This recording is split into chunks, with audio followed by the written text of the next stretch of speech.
Assalamualaikum warahmatullahi wabarakatuh. Sahabat Gus Afik yang dirahmati Allah, kalau kita bicara soal hubungan antar negara, pasti kita langsung mikirnya politik. Tapi jangan salah. Dalam Islam, kerja sama itu penting. Allah berfirman dalam Al-Quran Surah Al-Maidah ayat 2. Tolong-menolonglah kamu dalam kebajikan dan takwa. Nah, hari ini kita bahas kisah unik antara Indonesia dan Rusia, dari zaman Bung Karno yang karismatik, sampai Pak Prabowo yang gagah berani. Seperti apa lika-likunya? Yuk kita kupas ya guys dengan santai tapi berisi. Sebelum lanjut silahkan bagikan untuk Indonesia Raya. 1. Era Soekarno, 1945-1967 romantisnya Jakarta, Moskow. Di zaman Bung Karno, Indonesia lagi mesra-mesranya dengan Uni Soviet, sekarang Rusia.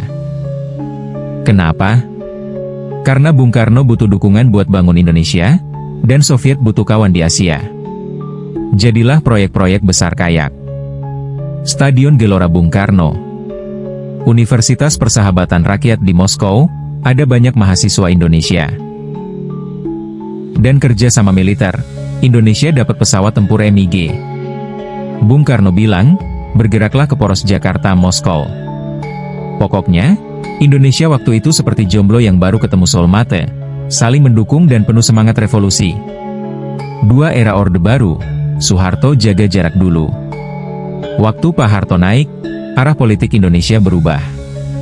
Indonesia mulai condong ke Amerika dan negara barat. Akibatnya, hubungan dengan Rusia mendingin, kayak mantan yang saling sapa tapi nggak chat lagi. Tapi Rusia tetap buka kedutaan, dan hubungan tetap ada, meskipun nggak sehangat dulu. 3. Reformasi, mulai CLBK, cinta lama bersemi kembali. Masuk era reformasi, hubungan mulai membaik. Presiden Megawati ke Rusia tahun 2003. Lalu Presiden SBY dan Jokowi lanjutkan kerja sama ekonomi, militer, hingga pendidikan. Indonesia mulai beli lagi alutsista Rusia, pesawat Sukhoi, helikopter, dan lain-lain. Rusia pun sering undang mahasiswa Indonesia buat studi teknologi dan nuklir, kayak sinyal cinta yang makin jelas. 4. Masa kini, Prabowo Subianto dan masa depan kerjasama. Dengan naiknya Pak Prabowo sebagai Presiden 2024-2029, hubungan ini diprediksi makin erat. Prabowo sudah beberapa kali kunjungi Rusia. Beliau menekankan pentingnya pertahanan nasional. Dan Rusia bisa jadi mitra strategis dalam teknologi militer dan pangan. Bukan cuma soal senjata, tapi juga soal diplomasi, pendidikan, hingga kerja sama energi. Sahabat Gus Afik yang budiman, dunia ini ibarat papan catur. Negara-negara besar seperti bidara raksasa yang geraknya menentukan arah dunia. Tapi jangan salah, negara seperti Indonesia juga bisa jadi kunci, bukan pion. Hari ini kita bahas topik panas tapi menarik, kerja sama pertahanan antara Presiden Putin dan Presiden Prabowo Subianto. Bukan buat perang, tapi buat menjaga kedaulatan dan kehormatan bangsa. Seperti pesan Rasulullah, pertahanan adalah sebagian dari iman. Isi kerja sama Indonesia-Rusia, pertahanan untuk perdamaian. Presiden Putin dikenal tegas. Presiden Prabowo dikenal berani. Ketika dua pemimpin ini bicara kerja sama pertahanan, dunia mulai memperhatikan. Apa yang dikerjasamakan? Pembelian dan transfer teknologi alutsista, seperti pesawat tempur, radar, dan sistem pertahanan udara. Pelatihan militer bersama dan pertukaran perwira. Kerja sama intelijen dan keamanan regional. Pengembangan industri pertahanan nasional Indonesia. Tapi ingat, semua itu bukan buat menyerang, tapi buat menjaga. Indonesia dengan garis pantainya yang panjang, pulau ribuan, dan jalur strategis, wajib punya pertahanan yang kuat dan bermartabat. Dampak bagi negara-negara sekitar. Australia dan Amerika Serikat mulai pasang radar. Mereka lihat kerja sama ini sebagai tanda bahwa Indonesia makin mandiri dalam urusan militer. Tapi, mereka juga tahu, Indonesia bukan negara agresif.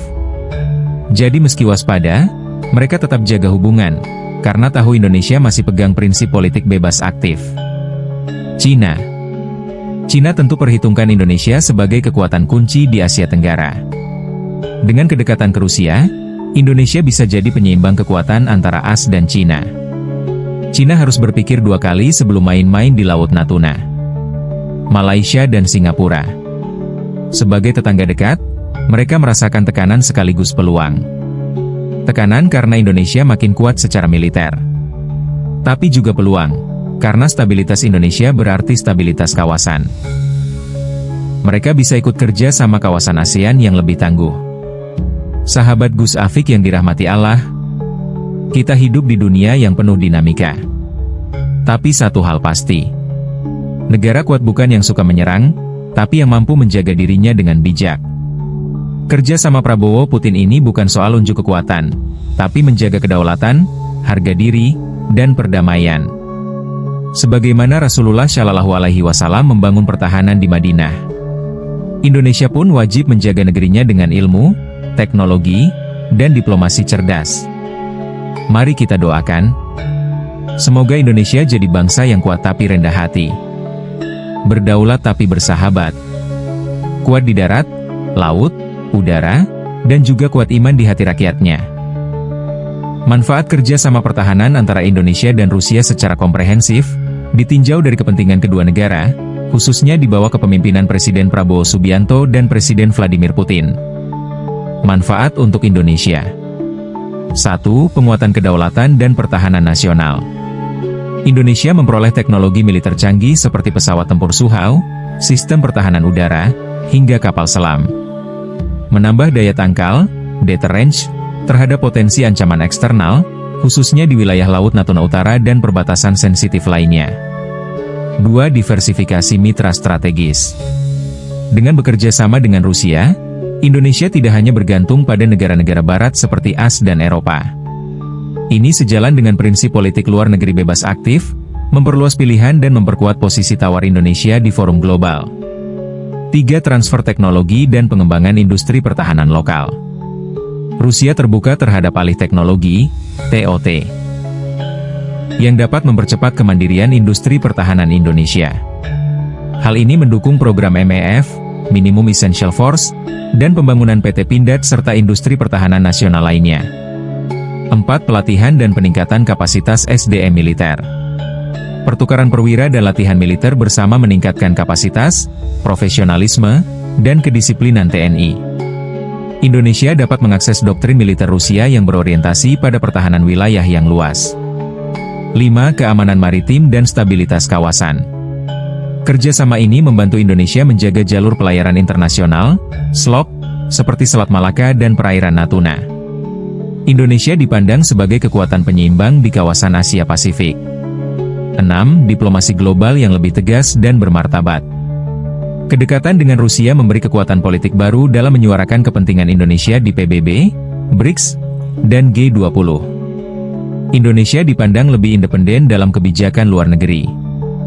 Manfaat untuk Rusia: 1. Memperluas pengaruh di kawasan Asia Tenggara. Kerjasama dengan Indonesia membantu Rusia memperkuat kehadiran geopolitiknya di Asia Tenggara. Rusia dapat menjalin hubungan lebih dalam dengan ASEAN melalui pintu Indonesia. 2. Mitra strategis di tengah sanksi Barat. Di tengah tekanan ekonomi dan diplomatik dari negara-negara Barat, Rusia melihat Indonesia sebagai mitra non-blok yang netral namun berpengaruh. Indonesia bisa menjadi jalur perdagangan dan pertukaran teknologi alternatif.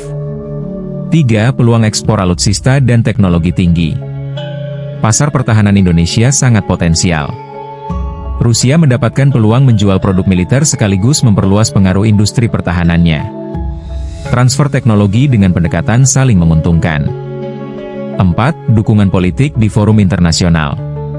Indonesia dapat menjadi mitra penting Rusia dalam menggalang suara di forum global, termasuk isu multipolaritas dunia dan keseimbangan kekuatan internasional. 5. Akses pasar energi dan pertanian di Asia Tenggara. Rusia berpeluang memperluas kerjasama di luar militer, seperti ekspor gandum, energi nuklir sipil, dan teknologi pertanian ke Indonesia. Indonesia bisa menjadi hub distribusi Rusia ke negara ASEAN lainnya. Kesimpulan: kerjasama ini bukan semata jual beli senjata, tapi membangun kemitraan strategis jangka panjang berbasis saling percaya dan saling menguntungkan. Indonesia semakin kuat dan berdaulat, Rusia semakin terbuka dan berpengaruh di kawasan. Dalam Islam pun diajarkan, kerjasama dalam kebaikan membawa keberkahan. Quran Surat Al-Maidah 2, Sahabat Gus Afik yang cerdas. Dari kisah ini kita belajar bahwa dalam politik, tidak ada kawan atau lawan abadi, yang ada adalah kepentingan dan kebaikan bersama. Seperti firman Allah di surah Al-Hujurat ayat 13. Kami ciptakan kamu bersuku-suku dan berbangsa-bangsa agar kamu saling mengenal. Hubungan Indonesia-Rusia ini bukan cuma soal kekuasaan, tapi juga pelajaran tentang diplomasi, kesetiaan, dan visi besar. Semoga kita semua bisa jadi pribadi yang bijak seperti para pemimpin, mampu kerjasama, bukan cuma rebutan. Wassalamualaikum warahmatullahi wabarakatuh.